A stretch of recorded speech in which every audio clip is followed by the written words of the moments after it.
Boa noite. A Páscoa é mais que uma história, ela é história. A Páscoa realmente aconteceu. E isso significa que você é grandemente abençoado por Deus por causa dela.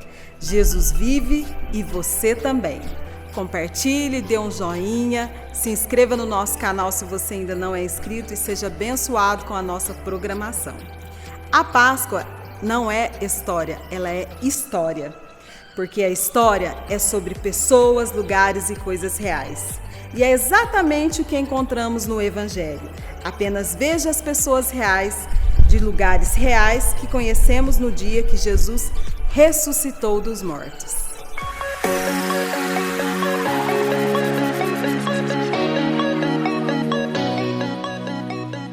Nossa palavra hoje é em João, capítulo 20, versículo 1 e 2. No primeiro dia da semana, Maria Madalena foi ao sepulcro de madrugada, sendo ainda escuro, e viu que a pedra estava revolvida. Então correu e foi ter com Simão Pedro e com o outro discípulo, a quem Jesus amava, e disse-lhes: Tiraram do sepulcro o Senhor, e não sabemos onde o puseram. Primeiro aqui nós temos Maria Madalena. Madalena significa Magdala, ela era da cidade de Magdala. Depois nós temos aqui Pedro, um pescador de Betsaida, a pouco menos de 10 quilômetros de Cafarnaum, que era corajoso e impulsivo o suficiente para entrar correndo no sepulcro, apesar dos rumores de que ladrões de túmulos haviam roubado o corpo de Jesus. E depois nós temos João, o outro discípulo. João era quieto, porém competitivo, porque mais tarde ele menciona como deixou Pedro para trás na primeira corrida de Páscoa e chegou ao túmulo primeiro. Maria, Pedro e João foram pessoas reais. Essas são ótimas notícias. Isto significa que a Páscoa foi sobre pessoas reais no passado e é para pessoas reais agora. Pessoas reais como eu e você, que se alegram em conversar com Jesus, que está vivo e que um dia vão passar correndo pelos nossos túmulos para a vida eterna. Agradeça a Deus, porque a Páscoa é história, um evento real que realmente aconteceu com pessoas reais.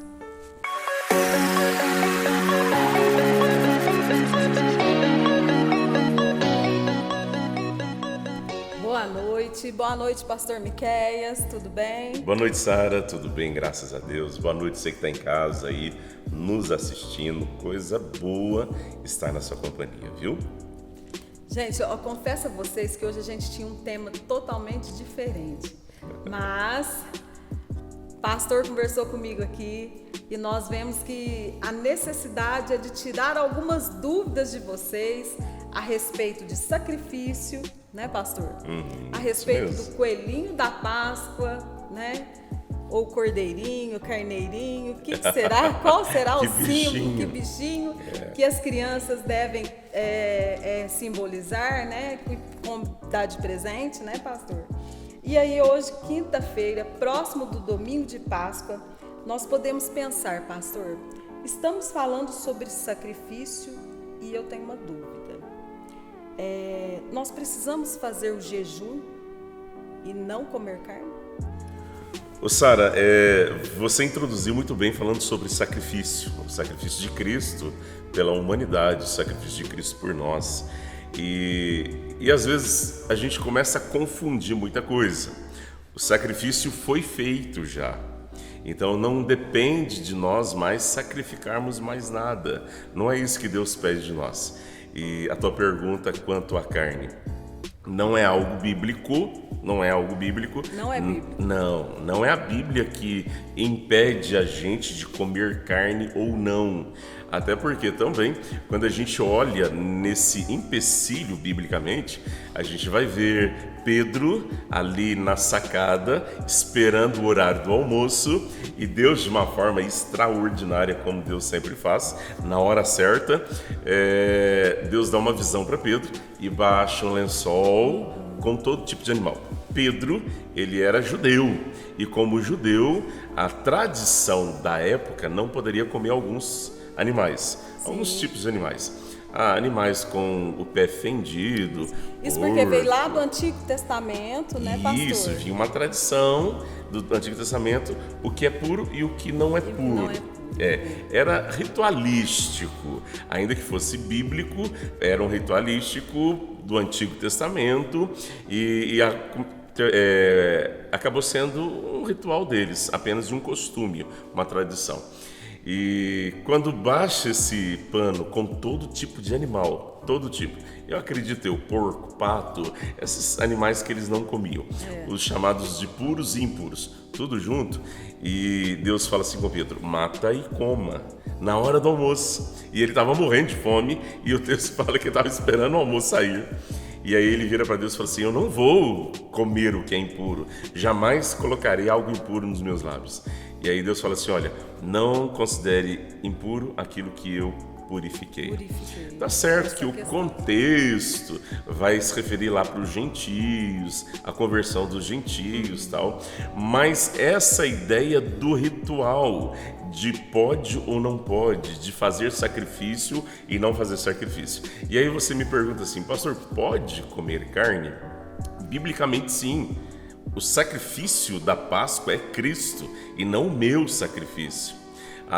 Esse ritual que surgiu aí há muitos anos atrás pela igreja é um ritual assim de que você não pode comer carne para não provocar sofrimento, porque a sexta-feira foi um dia de morte e sofrimento para Cristo. Para você não provocar sofrimento a ninguém, você não deve comer carne. Isso já se perdeu ao longo do tempo. Sim. E acredito que não pode comer só carne vermelha. Não pode. Pela igreja, não pela Bíblia. Pela igreja. Pela igreja não pode comer carne de espécie nenhuma. Então não pode. Se você quer obedecer o ritual da igreja, então você não pode comer nem peixe, viu? Nem bacalhau. Nem peixe, nem bacalhau. Não, lambarizinho, traíra, truta, nada. Você não pode provocar pela igreja. Nem sofrimento e nem morte em respeito a Cristo. Mas isso não é bíblico. Não é que você, comendo carne, você comete pecado, jamais. Você não tem que fazer o sacrifício. O sacrifício da Páscoa já foi feito. O Papa que determinou isso, eu até tenho aqui, quer ver, Sara? Deixa eu te dar alguns fatos históricos que eu acho que é legal a gente ver isso, quer ver? Dentro da história. Até você que está nos assistindo, nós não estamos aqui discutindo se a religião é certa, qual a igreja é certa, não. Tá? Só trazendo fatos históricos mesmo aí, para nós entendermos sobre Páscoa, sendo que esse é um assunto que eu gosto muito. Viu, Sara? Olha só o que a gente tem aqui. Muitos até deixam de limpar a casa, né, pastor? Na sexta-feira não fazem nada, só aquele almocinho simples e mais nada. Não pode lavar roupa, não pode limpar a casa. Nada. Olha só, eu estou pegando de o site CNP, é um site católico, tá? Estou pegando de um site, muitos haverão de se estranhar a pergunta, pode ou não pode comer carne? Então sim, é um site falando sobre isso. E aí, eu vou pegar esse pedacinho aqui histórico, olha só. Os santos padres também incentivavam sobremaneira que este hábito que acabou se consolidando. Então era só um hábito, era só um costume. No entanto, na Idade Média, o Papa Nicolau I, do século XIX, instituiu como lei. Então, até o século XIX era só um hábito entre a cristandade. Olha, gente, Cristo morreu, não vamos matar ninguém, nenhum animal, nada. Então, até o século XIX era um hábito. O Papa Nicolau I, no século XIX, institui como lei, agora é lei na igreja. A penitência passou a ser obrigatória por todos os cristãos a partir da idade da razão, que seria 7 anos. Então, lá no século IX, todas as pessoas, a partir de 7 anos, não podiam comer carne nenhuma. Ainda no período medieval, em honra a Nossa Senhora, as pessoas passaram a jejuar também no sábado, Deste modo, o domingo, que é o dia do Senhor, que a gente considera, passou a ser precedido por dois dias de jejum. Vamos pensar assim, tá? Aí, a igreja tem seus altos e baixos, estou olhando o site ainda. Tal costume se arrefeceu com o tempo, e inclusive os fiéis passaram a questionar acerca da obrigatoriedade da abstinência na sexta. E a não observância desse preceito se constituía um pecado mortal ou leve. Então, assim, o tempo foi passando, a igreja começou a perguntar: mas esse pecado é um pecadão ou um pecadinho? Porque o pessoal não conseguia deixar de comer carne nenhum dia. Sim. Quem comia falava assim: não, isso é um pecadinho, depois você pede perdão, Deus perdoa. E tem gente que começa a dizer: não, isso é um pecadão, porque desde o século IX foi instituído como lei. Diante disso, um outro papa, chamado Inocente III, no século XIII, decretou que realmente é pecado gravíssimo comer carne na sexta-feira. No século XVII, o Papa Alexandre VII tornou maldito quem come carne na sexta-feira. Estou lendo aqui alguns documentos da igreja, tá? Essa foi a disciplina de 1983, quando houve a promulgação do novo Código de Direito Canônico. No Cânon 1251, lemos que é obrigatório fazer abstinência de carne ou de um outro alimento em todas as sextas-feiras do ano. E aí, outra coisa que muita gente não sabe o Código Canônico não fala que é só na sexta da Semana Santa. São todas as sextas-feiras do ano inteirinho. Seria abstinência de carne, de qualquer tipo de carne, ou então, já agora, o código mais novo. Então você pode substituir a carne por uma outra coisa.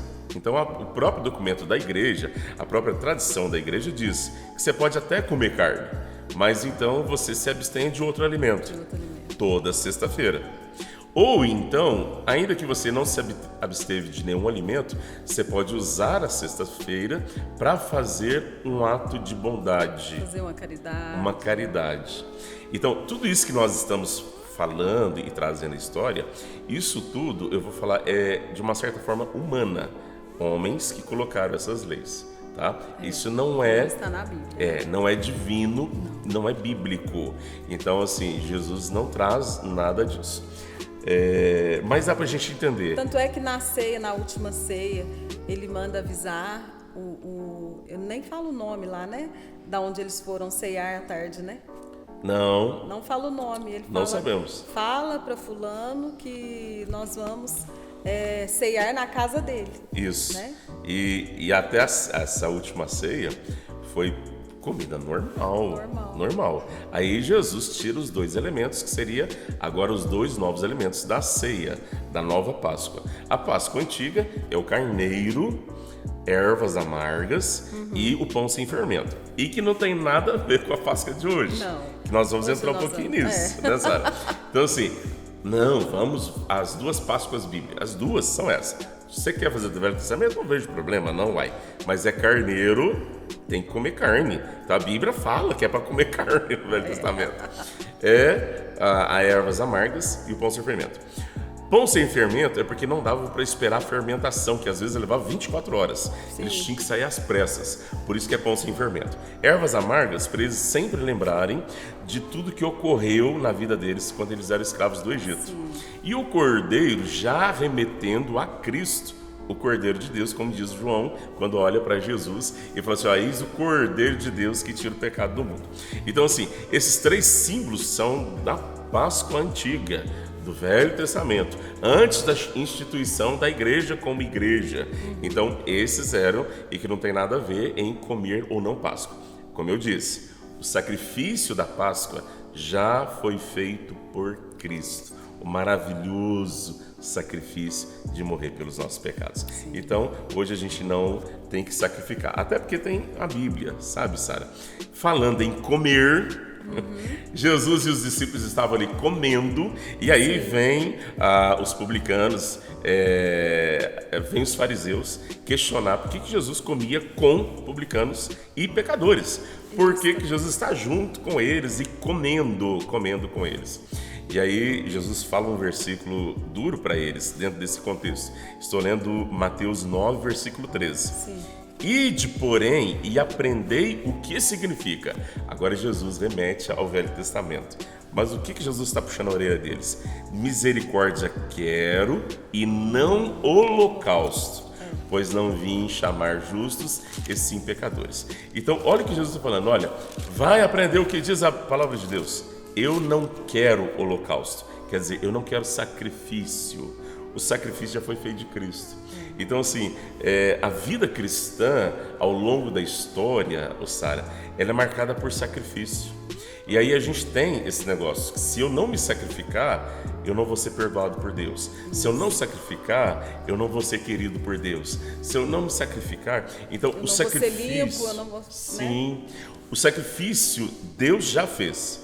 Mas, pastor, não tem nenhum sacrifício na vida cristã? Eu vou falar para você, tem um, de santidade.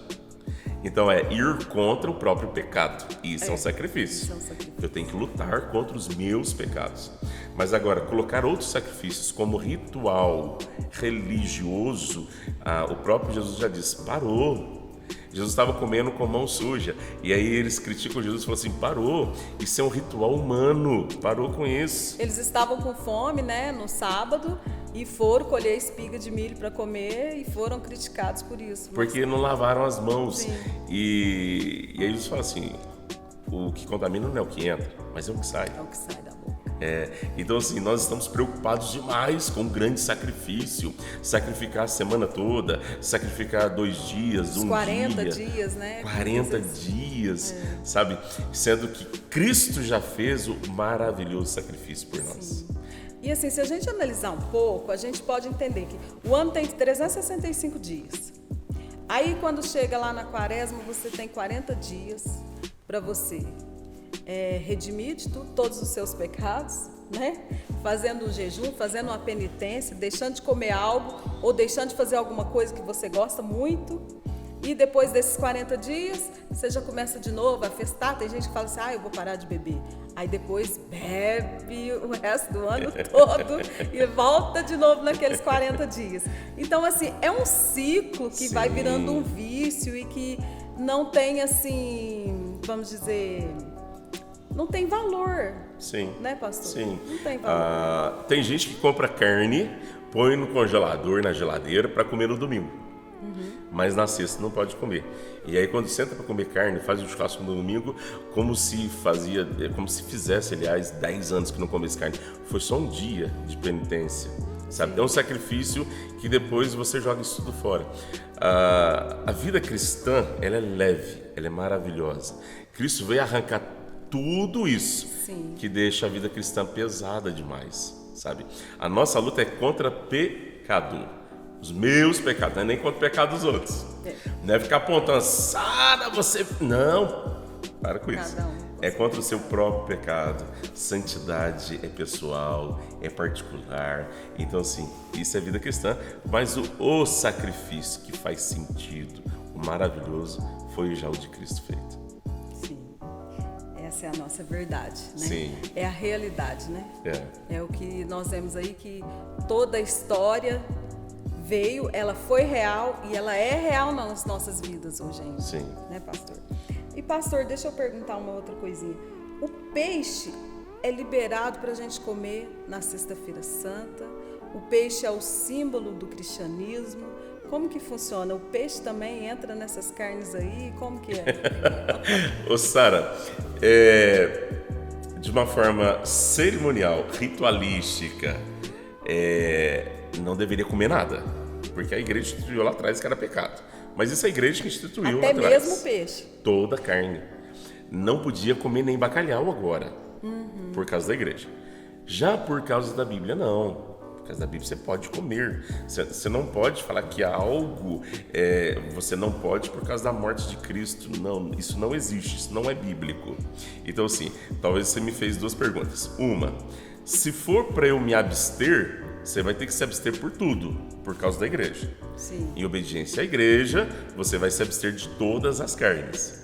Agora, se você entende que a Bíblia está acima de qualquer autoridade, de qualquer instituição, a Bíblia está acima de tudo e você quer obedecer à Bíblia, então já não existe nenhum problema, já não existe nenhum pecado em você comer peixe, frango, carne de carneiro, de boi, misturar tudo, não tem. O pecado é a gula.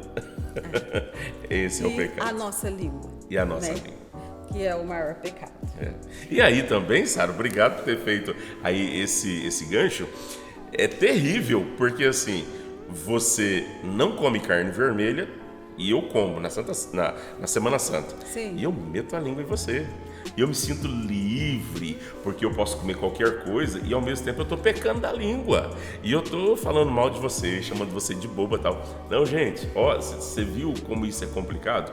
Ou então a Sara tentando se santificar, não comendo carne vermelha, mas está se santificando sem comer carne e metendo a língua em mim porque eu comi carne.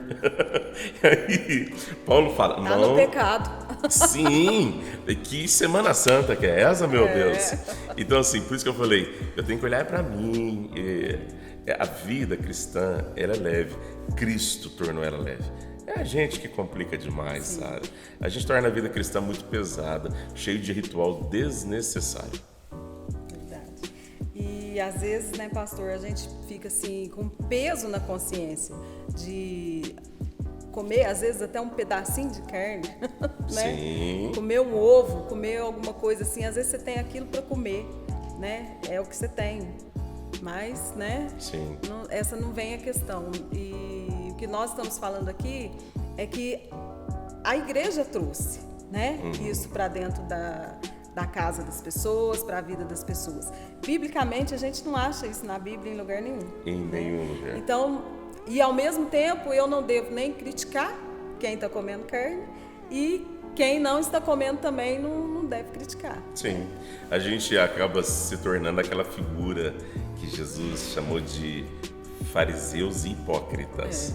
Hipócrita é uma palavrinha do grego que chama atores. É você viver quem você não é, fazer um papel. Então, assim, eu como carne, sou cristão evangélico, estou comendo carne a semana toda e vou criticar o outro que não come. Que vida santa que é minha. E o cristão católico não come carne nessa semana e mantendo uma vida de santidade, mas criticando o cristão evangélico que come carne. Então, assim, a gente precisava talvez sair um pouco desse ritualístico e voltar um pouco mais para a Bíblia.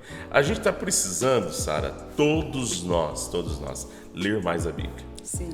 A palavra nos liberta. Porque às vezes você não está comendo a carne, mas você não entende o porquê que eles falam que é pecado. Isso. Né? E a gente está mostrando aqui que foram leis que instituíram, né? E a igreja acatou e os membros também acataram, né? E não é uma ordem de Cristo na nossa vida, de maneira nenhuma. Pastor, eu queria fazer uma perguntinha para o senhor. Os filhos do senhor vão comer ovo de Páscoa? Eita! Vai ter coelhinho da Páscoa na casa do pastor? Como que é? Sara, que pergunta top de linha, porque muita gente me pergunta isso. Muita gente. E tem gente que já faz essa pergunta com uma introdução. Coitado dos filhos do pastor. Eu falo, mas coitado porque eles vão comer ovo de Páscoa? E aí, sim, eles vão comer ovo de chocolate com toda certeza, comprado lá no mercado. E a gente ainda faz questão de perguntar o qual eles querem. Eles vão escolher. Eu quero, não vou falar que marca, não vou falar de... Sim. Mas assim, eu quero tal, porque tem isso. Eles escolhem e, lógico, dentro da medida do possível, do bolso do papai e da mamãe, nós vamos comprar. Se não, vai o acordo. Não, esse está muito grande, está muito caro. Ou então até um acordo assim, você tem certeza?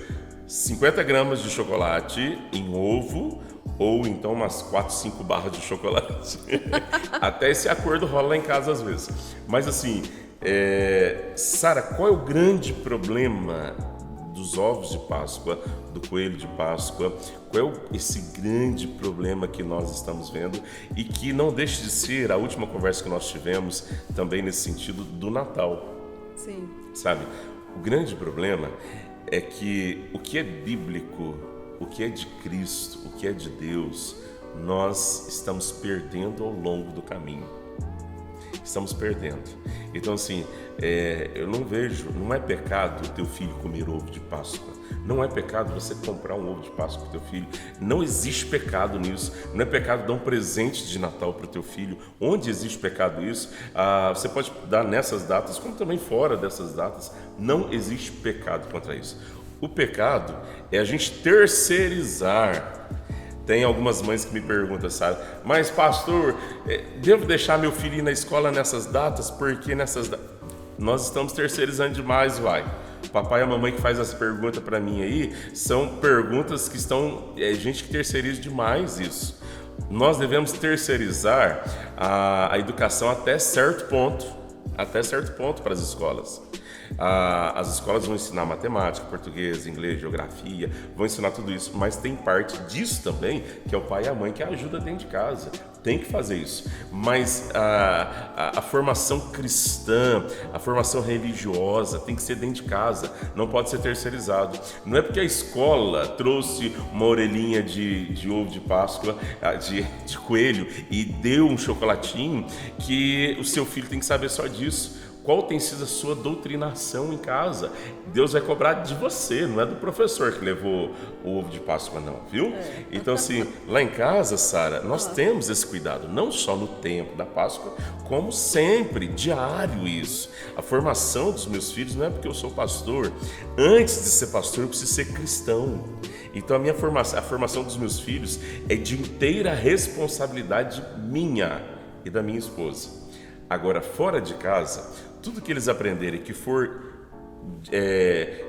de encontro, for contrário ao que eles aprendem biblicamente dentro de casa, eles mesmos, do tamanhozinho que eles são novinhos, eles ou vão fazer a pergunta para mim, porque eles já não engoliu aquilo que eles ouviram fora. Sim. Ou eles mesmos já julgam, já têm capacidade de julgar. E como que os pais vão começar a ensinar os filhos que não é o coelhinho, que não é o coelhinho da Páscoa, mas que nós temos o cordeiro, o carneirinho. Sim, a nossa igreja semana porque passada... Porque os símbolos foram bem assim, trocados, muito, né, pastor? trocados. O coelhinho da Páscoa, né, o ovo, que simboliza a vida, né? Sim, sim. E não Jesus Cristo. Já fazendo uma propaganda e um convite, viu, Sara? Esse domingo nós não teremos escola bíblica de manhã, que funciona de manhã. Nós teremos o culto da ressurreição, às 6 horas da manhã. 6 horas da manhã, viu? Culto da ressurreição aqui na Igreja Presbiteriana de Itaú de Minas. Obrigado, Sara, pelo teu merchan, maravilhoso. Mas, venha, traz uma quitandinha por família, se você puder. Se não, se esqueceu, não faz mal, venha assim mesmo. Vai ter para todo mundo, tá? E a ideia seria, nós vamos fazer o culto da ressurreição às 6 horas da manhã. E aí, depois do culto da ressurreição, nós vamos fazer um de jejum juntos, em família, uma coisa bem gostosa, tá? E aí, como a gente não vai ter escola bíblica nessa semana, a semana passada, o departamento infantil cuidou de fazer algo para lembrá-los da Páscoa. Sim. E foi maravilhoso, a sensibilidade deles. Fizeram uma caixinha, colocaram na caixinha chocolates, bombons, bis, essas coisas na caixinha. E na frente da caixinha colocaram de EVA lindo, uma cabecinha de um cordeirinho fofo, lindo, maravilhoso, uma cruz com um tecido vermelho e um coraçãozinho na cruz. E aí chegou em casa. E Sara, eu tô com uma filha nova em casa, né? Sim, Lorena. Lorena, amada nossa, tá lá em casa, recém-chegada. É a primeira Páscoa dela com a gente. E quando eu levei para eles, quando eles pegaram as caixinhas, ali com o cordeirinho, ela virou assim com a carinha assim: papai, não é coelho? Ó. Aí, mamãe, prestem bem atenção, hein? Não é coelho? Por que é uma ovelha? Aí nisso veio Noah, já querendo criticar ela. E já rindo dela, falei: Noah, é a primeira Páscoa da Lorena em casa. Aí sentei com os 3 e tal, e usei os outros 2, o Noah e o Theo, pra gente contar pra Lorena a história da Páscoa. E o porquê do cordeiro? O cordeiro simboliza Cristo. E aí eu expliquei e tal, terminei de explicar, ela entendeu por que tinha uma cruz, por que tinha um coraçãozinho, por que tinha o tecido vermelho, que era o sangue de Cristo, a morte de Cristo, porque o cordeiro que morreu sem reclamar. Então assim, aí ela entendeu e ela virou e falou assim, e o coelho? Aí, primeiro eu falei o que era Páscoa, agora eu fui despregar o que não é Páscoa. Aí eu falei, filho, o coelho não tem nada a ver. Foi uma invenção aí que inventaram do coelho, porque coelho significa fertilidade. Um casal de coelhos,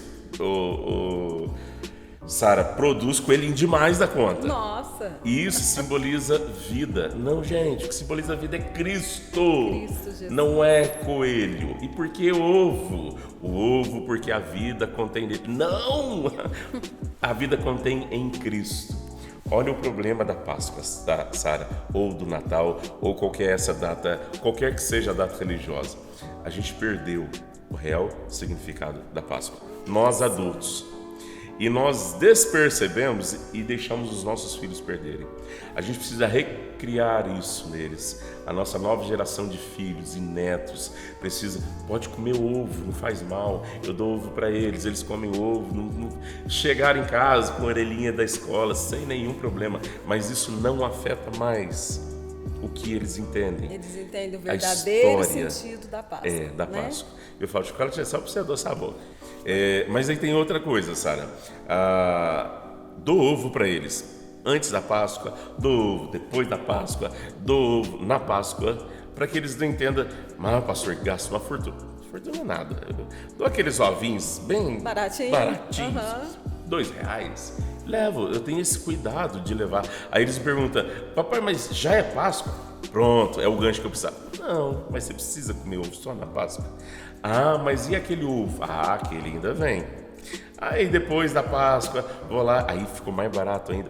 Esse cuidado de comprar um ovinho baratinho antes e depois é um cuidado que eu tenho até para ensinar meus filhos. Sim. De que a gente tem que ter sabedoria, né? Páscoa não é ovo. Não. E tudo, 24 horas, todos os dias do ano, você precisa o senhor falou de terceirizar, tem uma questão também muito importante.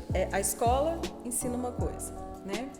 E muitos pais cristãos não explicam para os filhos, não mostram essa diferença, né? De que Sim. o coelhinho não é o nosso símbolo. Eles não têm aquela paciência de sentar à mesa com o filho e ensinar o verdadeiro sentido da Páscoa para ele. Porque eu vejo que é muito importante o pai e a mãe sentar com o filho e conversar, dialogar, contar a história de Cristo, explicar para ela qual que é o verdadeiro sentido, né? Sim. Às vezes deixa para a criança aprender somente na escola dominical. Sim. Né? E fala assim, não, é pecado, você não vai comer, eu não vou comprar.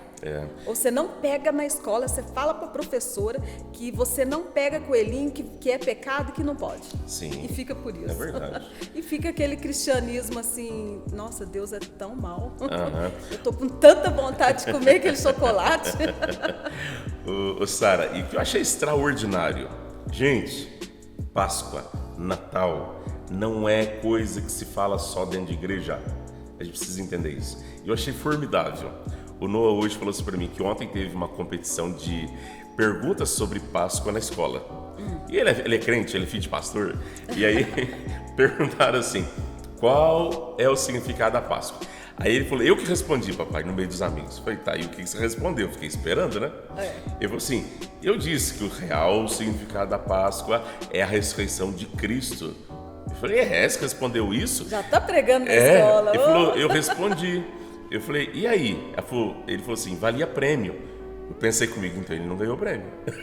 Pensei, eu falei, mas e aí? Ele falou, ganhei um prêmio muito legal pela minha resposta. Eu achei isso incrível. Olha só. Sabe? Porque assim, hoje, excepcionalmente, Sara, quarta-feira eu fui convidado para falar de Páscoa na escola. Então assim, por que convidaram uma figura religiosa? Por quê? A importância que a escola tem, deram orelhinha, deram chocolate, deram tudo, mas sim isso é importante também ensinar na escola. Eu fui convidado, eu não me ofereci. E aí só fizeram para mim uma exigência, que eu achei maravilhosa exigência.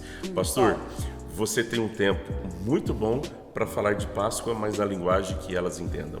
Mas nós queremos que o senhor fale o que é a verdadeira Páscoa. Uau, maravilhoso, né? Isso é maravilhoso. Não é uma escola cristã evangélica, não é. Não é uma escola que tenha cunho religioso, não é. Mas é uma escola que se importa com o verdadeiro ensino.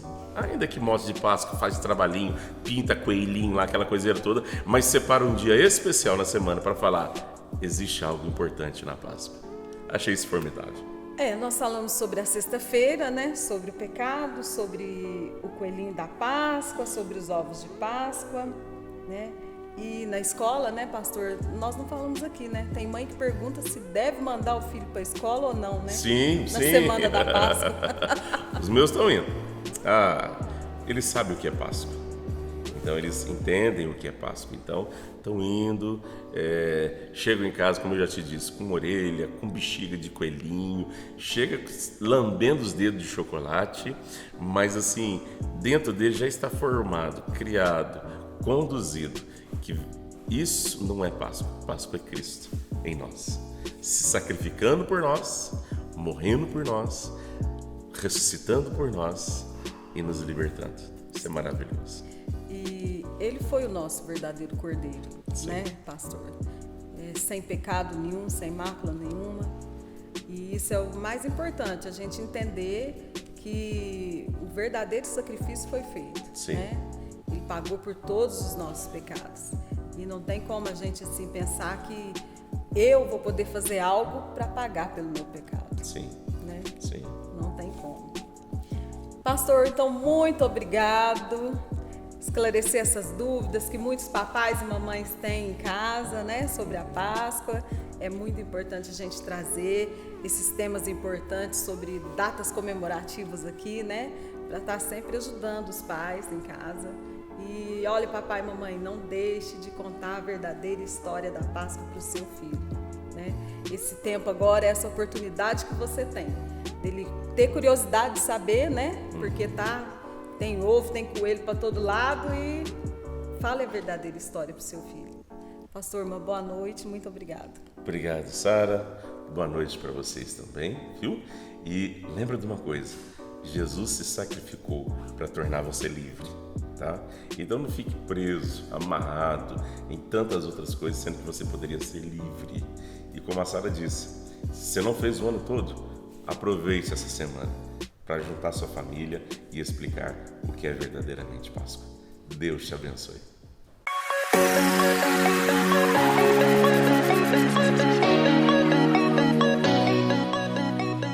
Como eu e você reagimos ao gesto de amor que Jesus deu por mim e por você? Como reagimos ao gesto de amor por nós, às chamadas de atenção, aos convites de conversão, às oportunidades que Jesus tem nos dado? Veja através da cruz, não olhe para a cruz. A misericórdia de Cristo é maior que seu pecado. Nunca duvide da presença de Deus na sua vida. Uma feliz Páscoa.